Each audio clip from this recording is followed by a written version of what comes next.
जय हिंद दोस्तों, कैसे हैं आप लोग और कैसी चल रही है आपकी स्टडी। दोस्तों यदि आप अभी क्लास 12 के छात्र हैं और बोर्ड एग्जाम की तैयारी कर रहे हैं तो ये वीडियो आप लोगों के लिए काफ़ी ज़्यादा महत्वपूर्ण होने वाली है। दोस्तों आज की इस वीडियो में जो क्लास 12 का बायोलॉजी है यानी कि जो जीव विज्ञान है उसके 25 सबसे महत्वपूर्ण प्रश्न देखने वाले हैं। और ये जो 25 महत्वपूर्ण प्रश्न है दोस्तों ये पूरे बायोलॉजी के बुक के हैं और ये आपके हर साल बोर्ड एग्जाम में पूछे जाते हैं।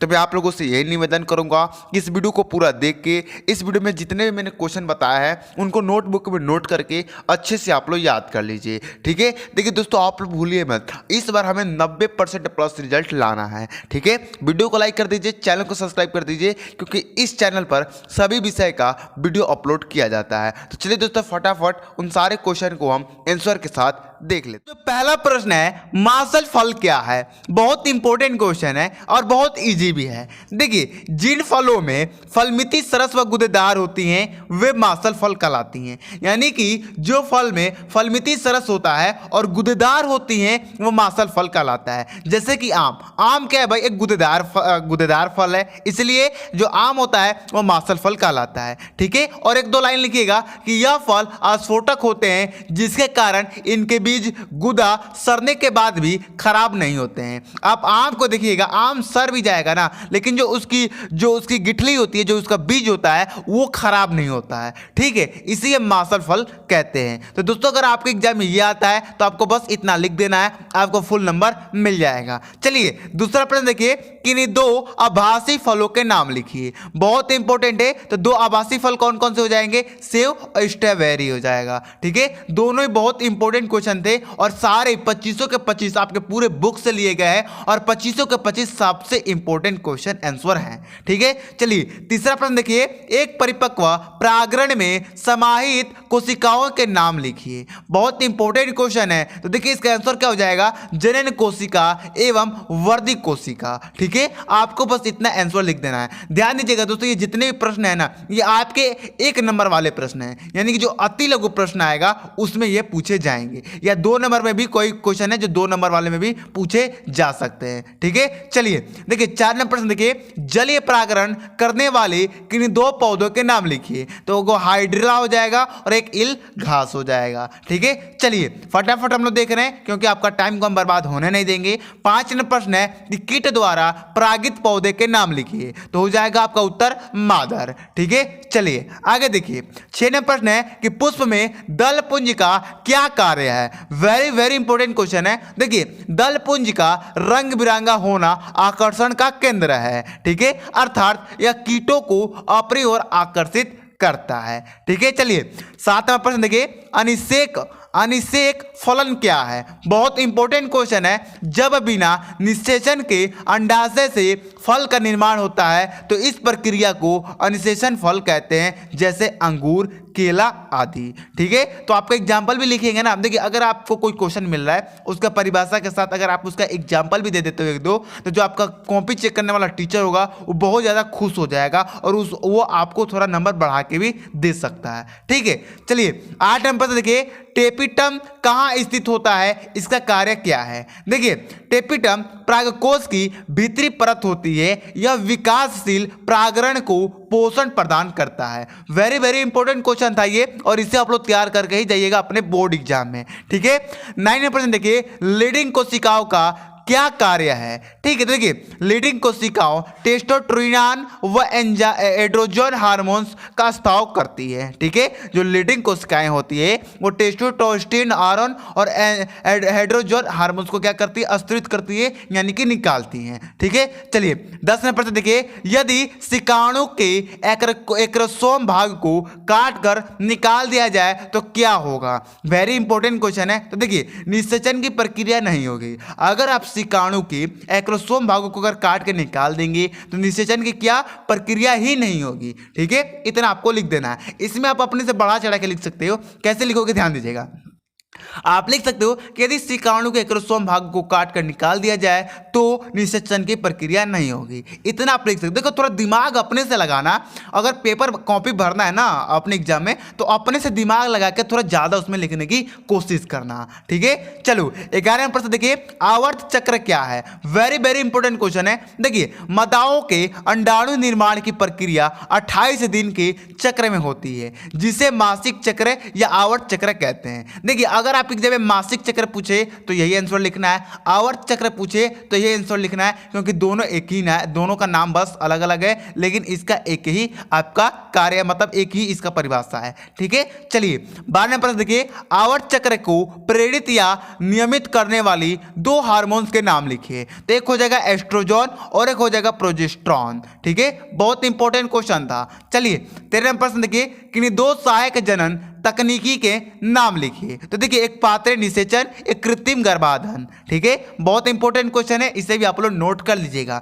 जो क्वेश्चन का आंसर आपको नहीं मालूम है उस क्वेश्चन का आप लोग स्क्रीनशॉट ले लीजिए, या अगर आप इस पीडीएफ को पाना चाहते हैं, फ्री में डाउनलोड करना चाहते हैं, तो मेरा टेलीग्राम का डिस्क्रिप्शन में लिंक है, वहां पर आप लोग ज्वाइन हो जाइए, वहां पर मैं आपको ये फ्री में दे दूंगा, ठीक है। चलिए 14वां प्रश्न देखिए, मनुष्य में उत्पन्न दो यौन संचारित रोगों के नाम लिखिए। तो देखिए एक एडर्स हो जाएगा, एक सुजाक हो जाएगा, ठीक है। चलिए जो आपका 15वां प्रश्न है उसे देख लीजिए, यौन संचारित रोगों से बचने की दो विधियां बताइए। तो पहला हो जाएगा रोध विधि, दूसरा हो जाएगा संक्रमित व्यक्ति से यौन संबंध ना बनाना, ठीक है। ये भी बहुत इंपॉर्टेंट क्वेश्चन है, इसे भी आप लोग तैयार करके जाइएगा। चलिए दोस्तों जो हमारा 16वां प्रश्न है उसे भी देख लेते हैं। जो 16वां प्रश्न है दोस्तों उसे देखिए, अनुवांशिक रोग क्या है, उदाहरण दीजिए। वेरी वेरी इंपॉर्टेंट क्वेश्चन है, इसे आप लोगों को छोड़ना बिल्कुल भी नहीं है। देखिए ऐसे रोग जो माता पिता से उनके संतान में अनुवांशिक रूप से पहुंचते हैं उसे अनुवांशिक रोग कहते हैं, जैसे कि वरंधता, हीमोफीलिया, ये दोनों रोग हैं और इसमें आपको एग्जाम्पल दे देना है। वेरी इंपॉर्टेंट है, आए कि नहीं समझ में। ऐसे जो रोग होते हैं जो माता पिता से उनके बाल बच्चे यानी कि संतान में आ जाते हैं उसे अनुवांशिक रोग कहते हैं, जैसे कि वरंधता और हीमोफीलिया, ठीक है। चलिए आगे देखिए, मानव में गुणसूत्रीय विकार के कारण उत्पन्न दो रोगों के नाम लिखिए। एक हो जाएगा आपका टर्नर सिंड्रोम और एक हो जाएगा टाउन सिंड्रोम, ठीक है। वेरी वेरी इंपॉर्टेंट है। और दोस्तों मैंने आज कल सुबह में आप लोगों को मैंने 35 बहुकल्पित प्रश्न बताए थे, वो पूरे बुक के थे, तो उन्हें आप लोग तैयार कर लीजिएगा, वो भी बहुत इंपॉर्टेंट है। और आज शाम को फिर हम बायोलॉजी का एक और वीडियो देखेंगे जिसमें बायोलॉजी के जो आपके 2 नंबर वाले प्रश्न आते हैं उसे क्लियर कर देंगे, ठीक है। तो दोस्तों अगर आपको इस चैनल से पढ़ने में, इस चैनल से कुछ भी सहयोग मिल रहा होगा तो आप लोग कमेंट करके जरूर बताइएगा। देखिए आज तक मैंने आप लोगों से ना पैसा मांगा है, ना मैंने आप लोगों से कहा है कि आप लोग मुझे रुपया दे दीजिए, मैं आप लोगों को मॉडल पेपर या पीडीएफ फ्री में दे दूंगा। आज तक मैंने कहा है कि आप लोगों से कभी नहीं कहा है। बस एक ही चीज कहता हूं आप लोगों से, आप लोग चैनल से जुड़िए, और चैनल से जुड़ने में ना, चैनल को सब्सक्राइब करने में आपका 1 रुपया नहीं लगेगा और ना ही मुझे 1 रुपया मिलेगा। क्या होगा, बस हम दोनों का जो बीच की दूरी है वो निकट हो जाएगा, हम दोनों एक साथ मिलकर पढ़ेंगे और अपने बोर्ड एग्जाम में 90% क्या 95% पाने के भी हौसला रख पाएंगे, ठीक है। चलिए 18वां प्रश्न देखिए, मेडल ने अपने प्रयोग के लिए कितने लक्षणों का चुनाव किया, किन्हीं 2 लक्षणों के नाम लिखिए। बहुत इंपॉर्टेंट क्वेश्चन है। तो देखिए मेडल ने अपने प्रयोग के लिए 7 जोड़ी विपरीत लक्षणों का चुनाव किया था, ठीक है। और 2 लक्षण आप लोग लिख दीजिएगा, जैसे कि मैंने यहाँ पर लिख रखा है, पुष्प का रंग बैगनी यानी कि प्रभावी, सफेद अप्रभावी, बीज का रंग हरा प्रभावी और जो पीला है वो अप्रभावी है, ठीक है। तो इतना आप लोग लिख दीजिएगा। देखिए 19वां प्रश्न है कि डाउन सिंड्रोम का गुणसूत्र विन्यास होता है, तो 47 होता है, इसका राइट आंसर 47 हो जाएगा। चलिए 20वां प्रश्न देखिए, टर्नर का गुणसूत्र विन्यास होता है तो 45 होता है, इसे भी आप लोग तैयार रखिएगा, ये आपसे बहुकल्पीय प्रश्न में पूछा जा सकता है, ठीक है। चलिए आगे देखिए, मनुष्य में गुणसूत्रों की संख्या कितनी होती है। ये तो सबको मालूम है कि मनुष्य में जो गुणसूत्रों की संख्या होती है वो 46 होती है, ठीक है। चलिए आगे देखिए, जीनोम क्या है, बहुत इंपॉर्टेंट क्वेश्चन है। देखिए किसी भी जीव में गुणसूत्रों के अगुणित सेट जिसे जीनोम कहते हैं, ठीक है। ये भी बहुत इंपॉर्टेंट। बताओ इतना छोटा छोटा क्वेश्चन मैंने बताया है, इतना छोटा छोटा इसका आंसर है। अगर आप चाहोगे ना तो 10 मिनट के अंदर इन सबको कंप्लीट कर सकते हो, ठीक है। चलो 23वां प्रश्न देखियो, कौन सा एंजाइम डीएनए के कटे हुए टुकड़ों को जोड़ता है? जो आपका डीएनए होता है, जैसे कि आपने डीएनए को देखा होगा, जो डीएनए का ये तंतु जो टूटा होता है उसको जोड़ने में कौन सा एंजाइम काम करता है? तो देखिए उसका राइट आंसर हो जाएगा लाइगेज एंजाइम। बहुत इंपॉर्टेंट है और ये बहुकल्पीय प्रश्न में बहुत ज्यादा पूछा जाता है कि डीएनए को जोड़ने के लिए कौन सा एंजाइम कार्य करता है, तो हो जाएगा लाइगेज एंजाइम। तैयार कर लीजिएगा इसे। चलिए 24वां प्रश्न देखिए, कौन सा एंजाइम डीएनए खंड को विशेष स्थान से कहता है? तो देखिए प्रतिबंध एंडोन्यूक्लियस एंजाइम। ठीक है, इंपॉर्टेंट है, इसे भी आप लोग तैयार करके ही जाइएगा।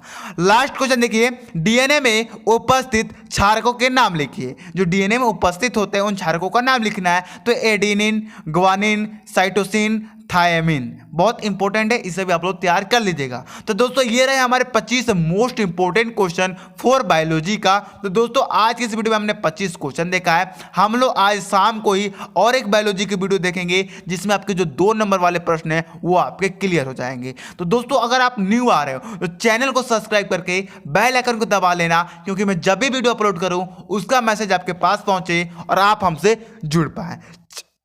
तो चलिए दोस्तों मिलते हैं आपको अगली वीडियो में। जय हिंद, जय भारत।